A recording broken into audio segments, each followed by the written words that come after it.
Creating value is not what makes people wealthy or rich.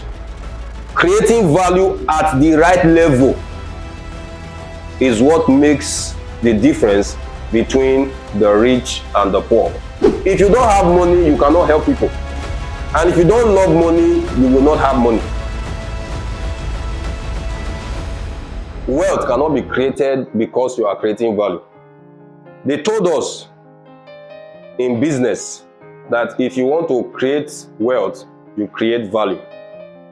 But the truth of the matter is, it is not very correct. Because if you create value more on something that is less important to the people, you won't get wealthy for it.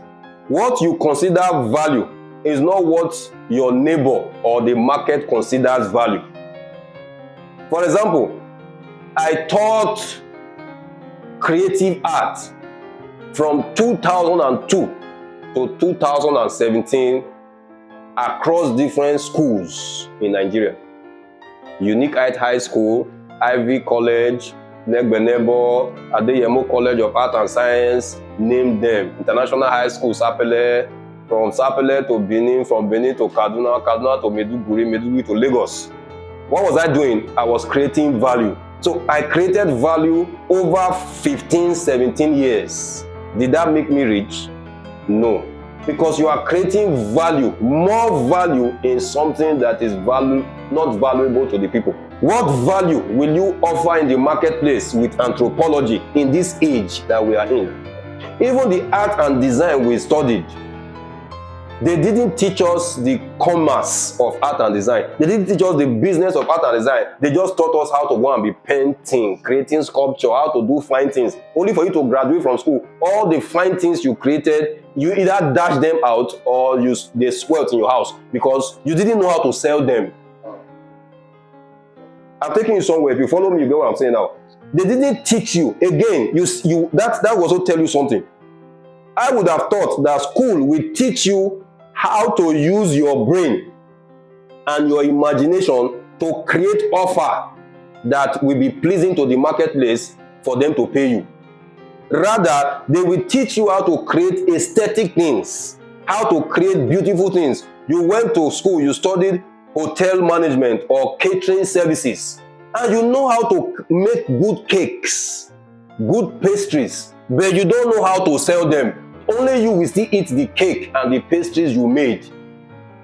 Is it just to create it that you want to learn, or to be able to create a life for yourself so that after school you are able to fend for yourself, you are able to fend for a family, and you are able to contribute to society? So school does not train you to be able to be useful in society. School trains you to be subservient to a system so that you will always remain poor. So I said, creating value is not what makes you rich. That is what school told us. What makes you rich is when you are able to create more of the things that are valuable to the people you want to serve. Are you getting it now?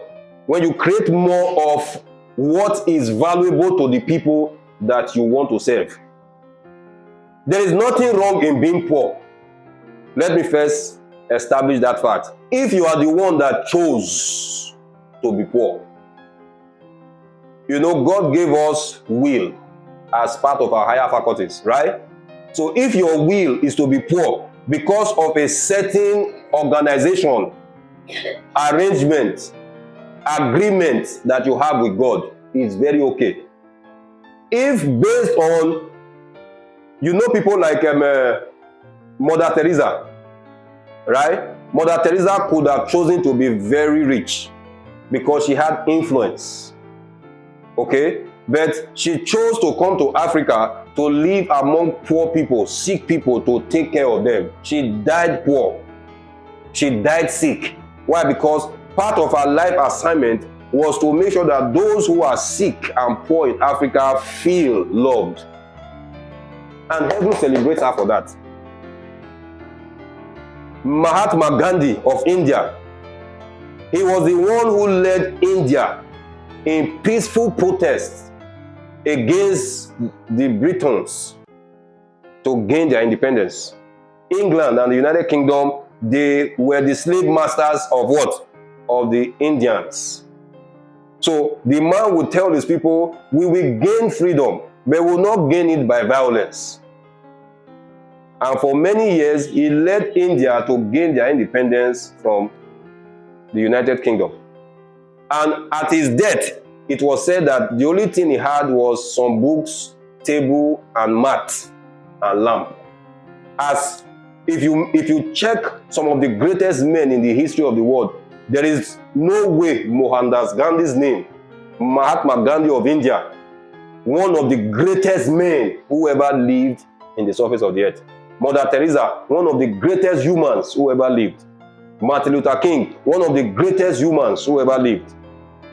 But these people chose not to have wealth. They chose to serve humanity with their lives. And heaven celebrated them for it. So I said there is nothing wrong in being poor if you are the one that chose, because of your life assignment, to be poor. I have not chosen to be poor. My life assignment will not even allow me to be poor. Even if I wake up one day and say I want to be poor, my spirit, soul, and body will not agree for me to be poor, because it's not part of my assignment. My assignment will require me to be very wealthy so I can meet that purpose. But what if I don't want to be poor, and system outside my control now made me poor? That is a very dangerous place to be.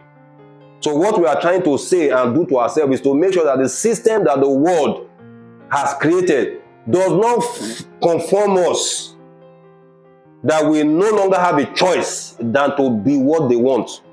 And the only way that will happen is if you lack the capacity to renew your mind and break free from that culture scape, break free from that trap, break free from that enclosure that the world has put you, that you were not even aware of.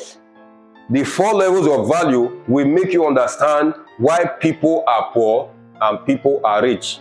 And now we find ourselves in the place where, because we have chosen not to be poor, there is a part of the level we will cut ourselves off from. So I said, creating value is not what makes people wealthy or rich.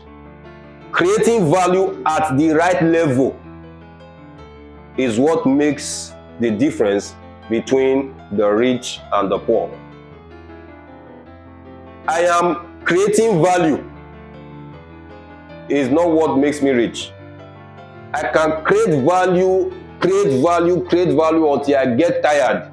If the level at which I am creating value is the low level of value, I will be working and getting tired, and my work will not produce results. That's the reason why hard work does not make people rich. It sounds unfair, but there's nothing you can do about it. That's how life is created. Hard work is not what makes people rich. It's working hard at the right level of value creation. That's what makes people rich. So the first level of value creation now is the implementation level. And this whole concept was taught by Myron. Okay? We learned this from Myron, so we'll help you to learn it too now. The first level of value creation is the implementation level. And what does that mean? Or what level of value is that? The implementation level is the level that was created for laborers. You know, we're mentioning just now that those who created school, they created it for 2 sets of people. One, for manual workers or manual laborers, and for administrators, right? Good. So the first level of value creation is the implementation level. And what is the tool that is required for work at that level is your strength, your muscle, and time. So your tool for getting paid at that level is your strength, your muscle over time. Muscle over time, that's muscle and time. So when you use your muscle times the number of hours you can work is what makes you get paid. For example, you know, on the average, you work 8 hours a day if you work in an office or you work a laborer's job. Okay? Now, if you want to get paid more, what do? You have to increase the number of times you work. Our friends and relations abroad, is that not what they do? They work 5 hours here. They will tell you they have like 6 or 7 places where they work. They are giving out their time, okay, using their strength times time to work. So the more they are able to work at different places, the more money they can accumulate. And the problem with that, the reason why those who give or offer value at that level never gets wealthy is because they are using too physical resource to try to get a spiritual outcome. Let me explain what I mean. Your strength, is it a spiritual resource or a physical resource? Your strength, your muscle, is it a physical resource or a spiritual resource? It's physical. Is your strength is physical. Okay, it's a physical resource. Your time, is it a limited resource or an unlimited resource? Limited. It's limited. So you are using something physical and something limited to try to gain something spiritual. It will not work. Wealth is a spiritual outcome. I hope you know that. Wealth is spiritual. Abundance is spiritual. You can't use something physical and limited to get something spiritual. So wealth is not a materialistic thing. And it's part of the brainwashing and the wrong programming that it was religion that did this one. Religion made you believe that money is materialistic. To say the love of money is the root of all evil. Okay? Was it the love of money the Bible said, or money is the root? They say money is the root of all evil. Yeah. Okay.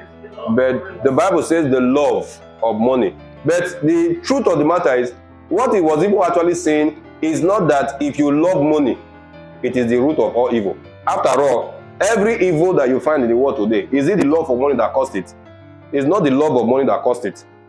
And besides, if you look at it literally, it's not saying if you love money. For example, you must love money to have money. I don't know what I'm saying now. You must love money to have money. Because money is a spiritual, wealth is a spiritual thing. It says, I love those that love me. Is that not what the Bible says in Proverbs 8? Wisdom gives wealth. And wisdom is saying, I love those that love me. Those that find me early, those that seek me early, they will find me. He said, I will cause them to inherit substance. So if you love money, money will naturally gravitate towards you. But what he's saying there is, you love money to the extent you are ready to use people because you love money. We are supposed to love people and use money, not love money and use people. So those the Bible is referring to as the love of money are people who love money so much, they don't care matching your head. They don't care turning you to anything just to get money. But if we love people to the extent we want to use our money to help them, look at people like Pastor Chris. They couldn't have gotten to where they are today if they don't love money. Are you getting what I'm saying now? Their love for money is because they want to see good happen in people's lives. If you don't have money, you cannot help people. And if you don't love money, you will not have money. We're talking about money right now.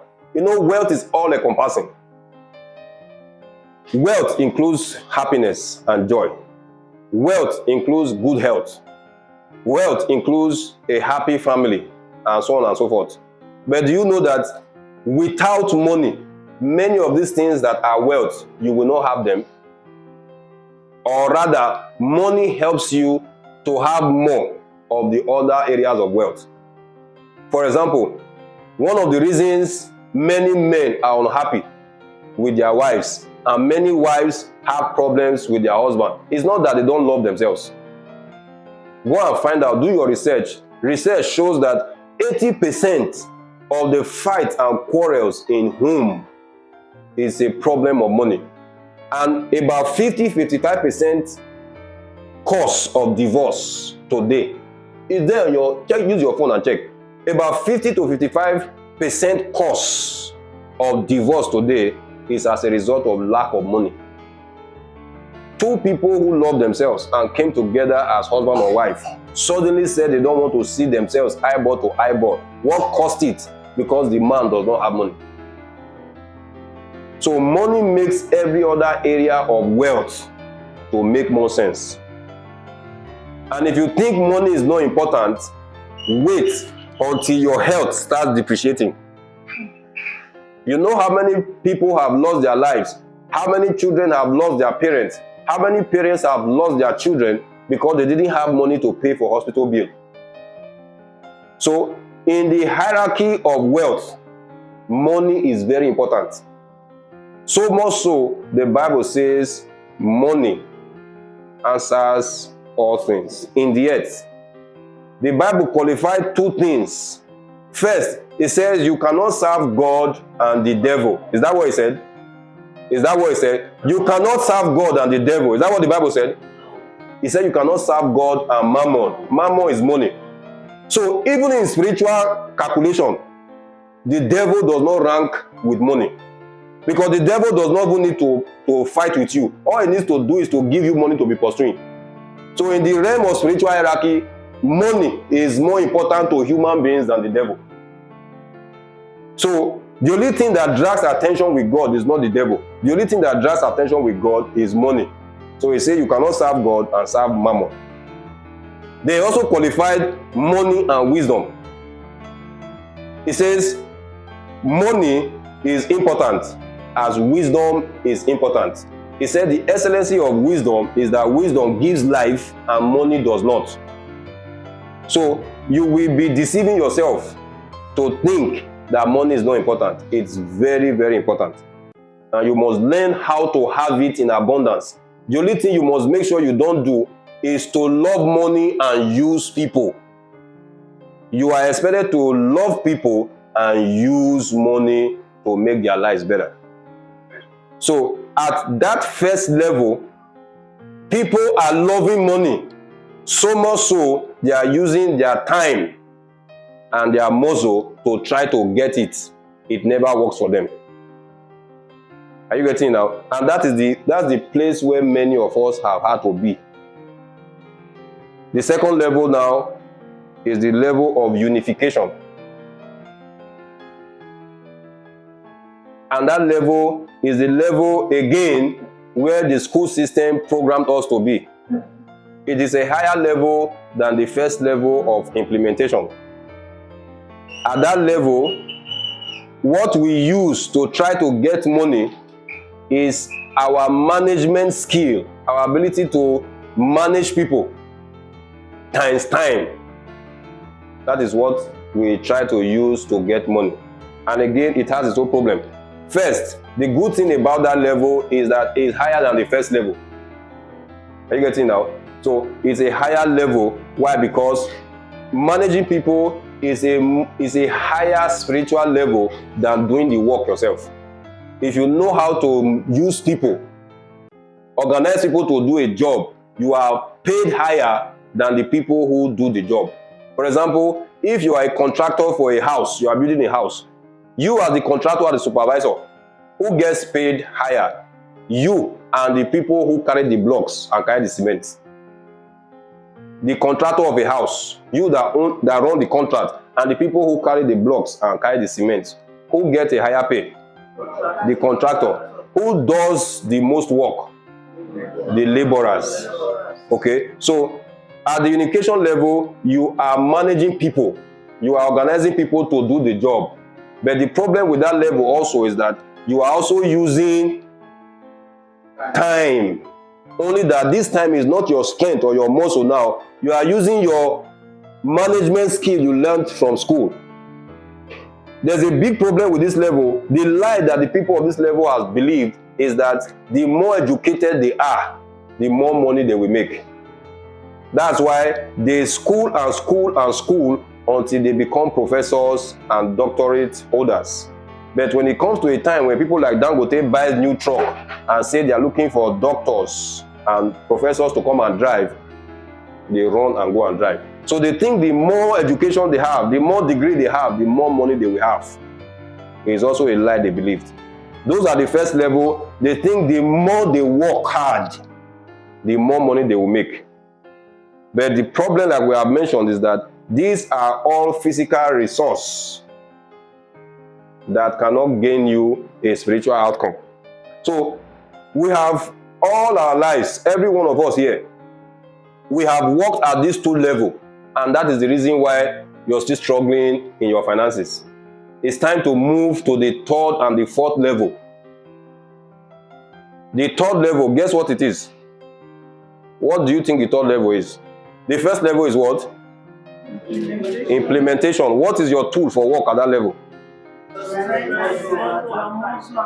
Your muscle and your strength are the same thing. Okay? Your strength and time is what you use to try to get money. Does it work? It doesn't work. It makes you poorer. Why? Because you are winning yourself. You are dissipating your energy and getting weaker by the day. The 2nd level is the level of what?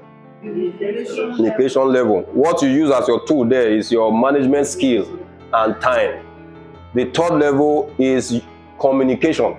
So anybody who is serious at becoming wealthy, this is the level you must concentrate on. And what is your tool for communication? Your mouth. Your mouth. So at this level, your mouth is not a physical resource. I hope you know that. The Bible says life, death and life are what? In the power of the tongue. They that love it shall eat the fruit thereof. Everything created in the spiritual realm, what is used for its creation? The mouth. Okay? And God said, let there be light. Everything that is created in the spiritual realm is not created with strength. By strength shall no man prevail. So everything you have done with strength, you find that it resulted into frustration. With the mouth, confession is made unto salvation. So with the mouth, he that the Bible says a man's belly shall be satisfied or filled with the fruit of what? His mouth. So anyone who is serious with moving to the next level in life must learn how to use his mouth. And that's where we come into play. The next level now is the level of the mind. So when you create value at the level of communication and the level of imagination, the 4th level is imagination, where your mind is the tool with which you play or operate. So, to be wealthy, what we need to learn to do is to what? Create value at the level of what? Communication and the level of imagination. Sales is communication. If you have a good product and you don't know how to communicate it, you won't sell. If you have knowledge and you don't know how to teach it, nobody will understand you. And if people don't understand, they will always decline. True of us. Like we have often said, a confused mind will always say no. How do you make a confused mind become stable? It's through the use of words. Ability to communicate and communicate right. So the major thing we're going to be taking very seriously is how to talk and how to think. And do you know that language, you can't talk without thinking. You can think without talking, but you can't talk without thinking. Do you understand? You can think without talking. But anything you say, the Bible says, out of the abundance of the heart, the mouth speaks. And the problem is that many times, because people do not understand how important their language is, they just speak without thinking. I don't want you to get it wrong. We are trying to say effective communication does not happen without thinking.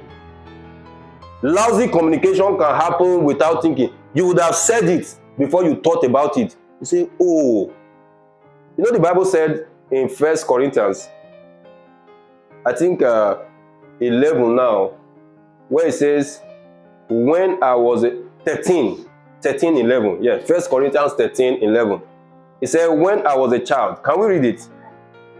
Yes, let's read it, please. 1 Corinthians 13, 11. This will make you understand what I just said now. Intelligent communication does not happen without thinking.